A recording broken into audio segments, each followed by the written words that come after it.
Premier League football is back, and we head to St James's Park on Monday. And I'm pleased to be joined by Jonny from Newcastle Fan TV. Again, he was here last season. He's back with me ahead of this game as well.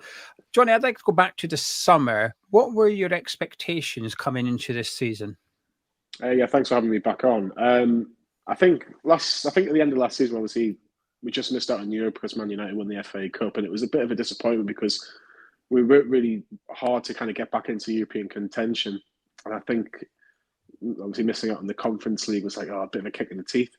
However, this year, I think we have my honest opinion, and people probably laugh. I thought Champions League, if fifth place was up for grabs, is a possibility for Newcastle, and I think that's what you have to aim for. Considering we haven't got European football this year, and I could almost put West Ham into that category. I have to be honest. I thought when West Ham bought the players they did in the summer, I thought these are going to be a team that are probably going to be rivaling us for those sort of positions, mainly because Aston Villa's, Tottenham's, Chelsea's, Manchester United's are going to be playing European football, so they're going to be playing 3 games a week. So I thought, let's just aim as high as possible. I think there is a gap between the top 2, maybe even Arsenal as well. I think they'll kind of come back into a little bit of form potentially, but 4th and 5th are up for grabs. So I think the bare minimum expectation is European football of some variety. Highest of expectations, maybe that optimistic fan that everybody is about their own team, is getting back into the Champions League. Yeah, I get it. You know, you've done it, so why can't you go and do it again? And I can understand that. Now we're over a quarter of the season, nearly a third of the way into the season. What's your thoughts on how you've done so far? I'm going to use a Cockney quote. It's been a bit Jekyll and Hyde. The first half of the season so far, we were kind of getting away with it. You know, we had the points on the board. We actually had a good start in terms of points, in terms of the tally of points, but we actually weren't playing very well. We beat Southampton on the opening day with a red card, and you know we scraped through with a 1-0 win. But I think it's because we were playing Southampton. No disrespect to them, got a point away at Bournemouth where we were lucky to kind of get a point in the end. We beat Spurs, and you know Spurs are Spurs at the best of times. So that was a good result, but again, not the best performance. Beat a Wolves side where we probably didn't deserve it, but Harvey Barnes comes out with a little bit of something. And then we kind of got shown up a little bit against likes of Fulham and Brighton. So the points at this moment in time are kind of evening itself out now, mainly because of the last 3 games in all competitions. Obviously, we beat Chelsea in the Cup, lost to them in the league narrowly, but beating Arsenal and Nottingham Forest back-to-back has put us in a really strong place in the table, a point off third. It's so tight between third and I think, you know, even in West Ham, I think are 14, 15 on 12 points. You know, it's not much of a gap when you look at West Ham with 12 and I think Chelsea are third currently with 19. So it's only 7 points and we've still got a lorry load of games left in the season. I was going to ask if your expectations have changed, but maybe it's almost reaffirmed your expectations, has it then, that actually what you suspected, you know, that the 4th and 5th is up for grabs, very much looks like that, and that you thought you'd be in with a shout, and again, it looks very much like that as well.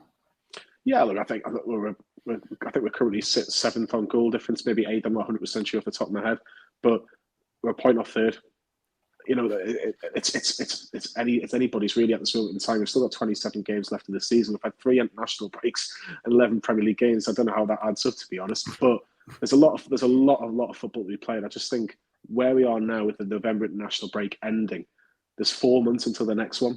Now, I know there's FA Cup games in between that as well, but in terms of club football, this is where you need to put your foot on the accelerator. This is where you need to take advantage. November, December, January, really difficult months in terms of a lot of football being played.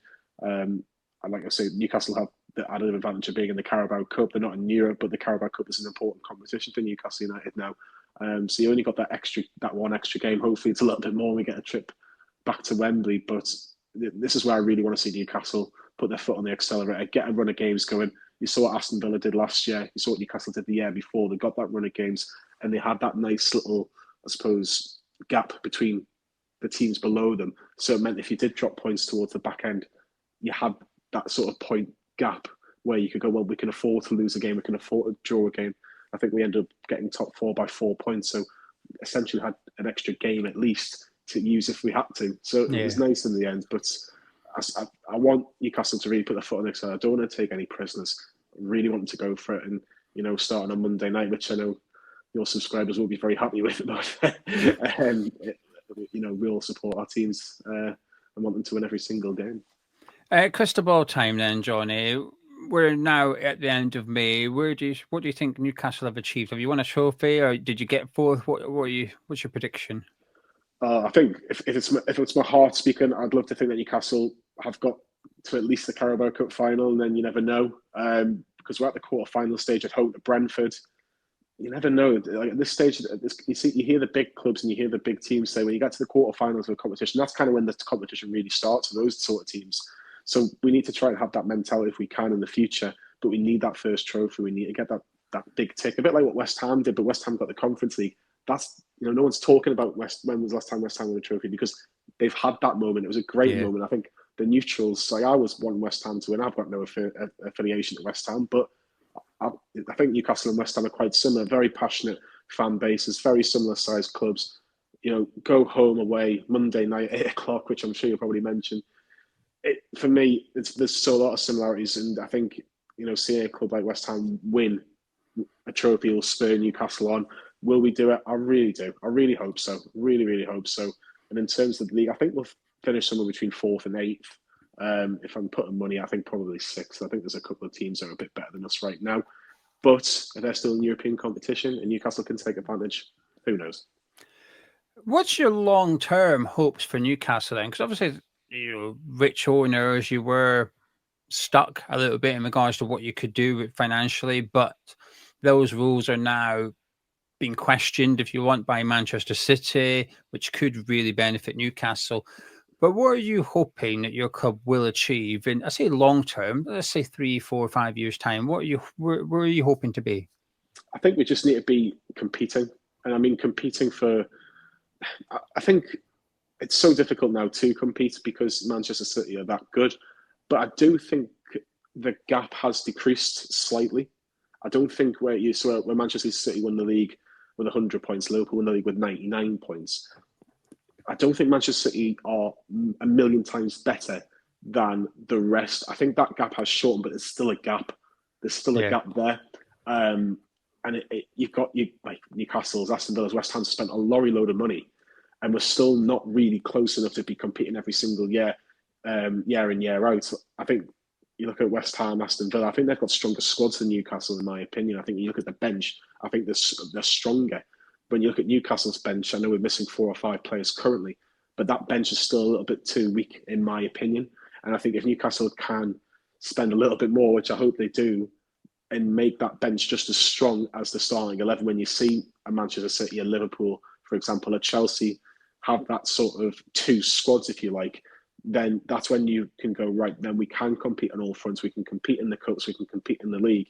Can Newcastle do that? I suppose they can, but they're going to have to perform well with the players they've got. And, I was very, very disappointed with the summer transfer window Newcastle had. They didn't buy a right winger, which we desperately needed.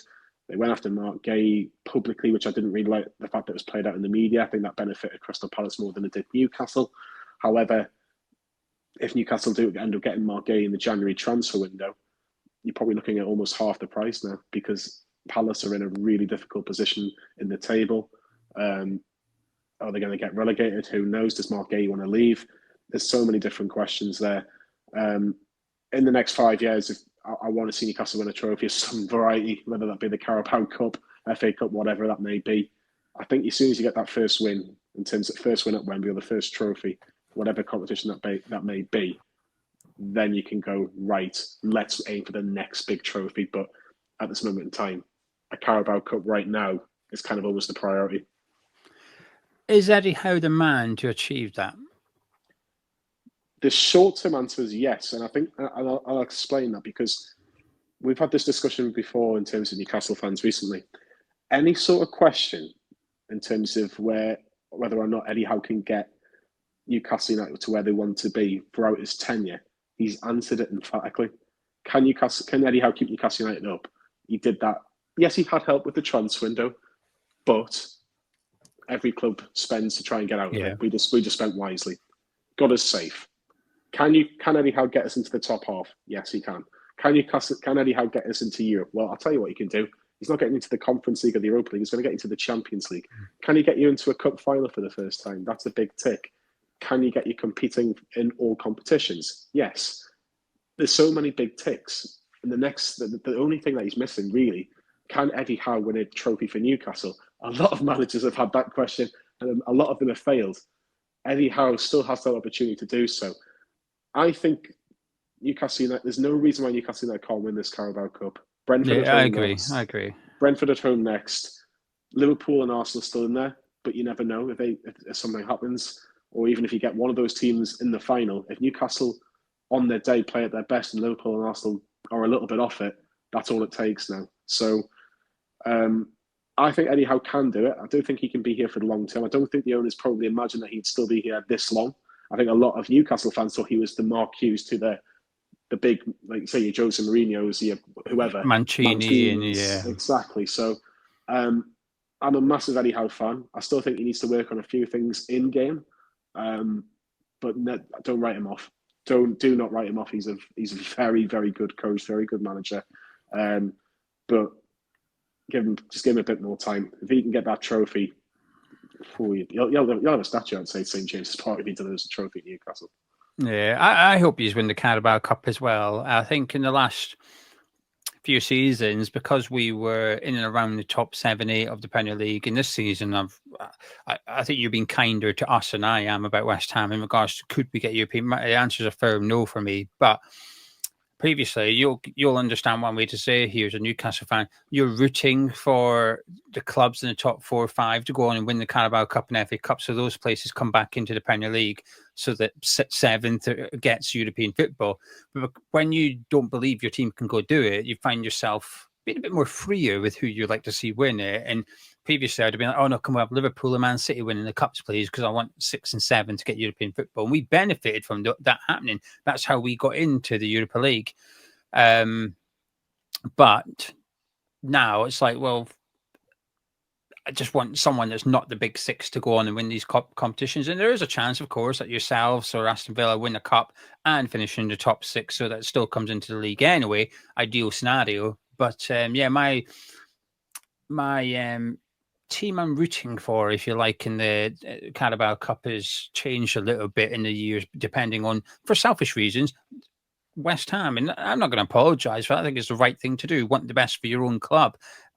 But at the minute, that's not really going to impact us. So, yeah, I would love to see you go on and win it. And I'll tell you something a Liverpool fan told me, because we played Liverpool in the Carabao Cup, and he said to me, because of the extra 2 games in the Champions League, because that's a bit of a nuisance for us. He said, so either we go out now or we go on and win it. There's no point taking it seriously and getting knocked out in the semi-final, because that's just extra games for no reason. So I think those Champions League clubs may have that mentality towards the Carabao Cup, which is now we've got 2 group stage, 2 extra games in Champions League to worry about. We don't need to worry about the Carabao Cup. I certainly wouldn't bet against you going on and winning it. And I don't think Brentford's never really struck me as a club that takes the cup too seriously either. They're more Premier League survival and happy days. From your team to my team then, what do you make of West Ham? I actually thought in the summer, I was very impressed with what they did.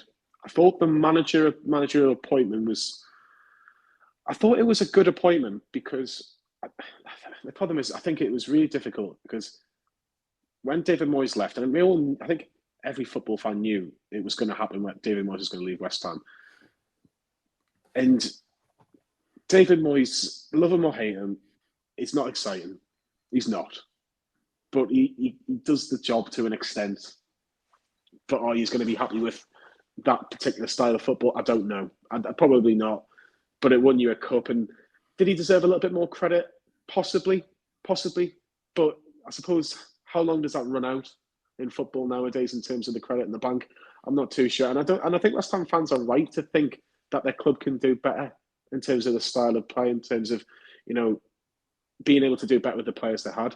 I think Lopetegui was a good appointment. I still think he can turn it around for West Ham. I know it's not been the best start in the world, I have to be honest. You can tell that, there is a few teething problems, but I thought what Lopetegui did, he identified key areas for you. I thought a new right back was what you needed. Nothing against what Soufal's done, but I think Wan-Bissaka was a really, really good, shrewd bit of business, actually.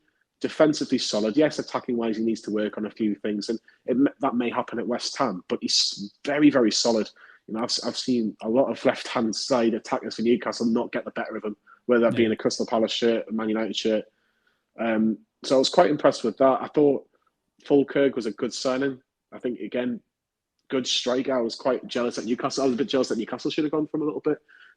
If we saw Callum Wilson, I thought that was, again, another bit of business. And you strengthened the midfield as well. And obviously bringing Max Kilman in the centre half as well, another player that I think Newcastle showed a little bit of interest in as well. So when you look at the terms of the positions and who you've actually gone for, the players themselves, you would say, yeah, I can understand why you've gone for that player. I can understand why you've gone for that player.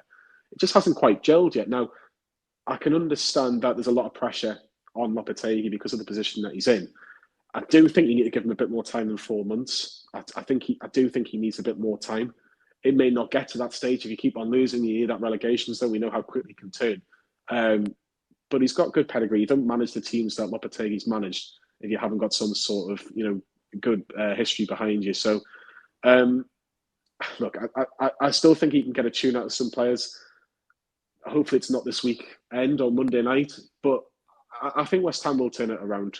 I think you just need a bit more time. There's a lot more games now. Yes, there's been a few disappointing games. I think the Nottingham Forest game was really poor from the highlights I saw. I just thought, Forest could have made a 5 or 6 if they really wanted it to. I think they took pity a little bit at the end. However, still got some very good players. You still had some moments this season. I think the Palace win was a good win early on. The Man United win was, everyone enjoys a win over Man United at the best of times. So there is moments there. I think you just got to take those moments, and Lopetegui will improve those players. And as soon as he finds something that will work in terms of maybe formation, in terms of getting the right players, I think Kudus missing is a massive miss at this moment in time. I think he's still suspended for the game on Monday. So let's see where you are by February. Get another transfer window, don't you? I'm intrigued by your answer to this, Jonny.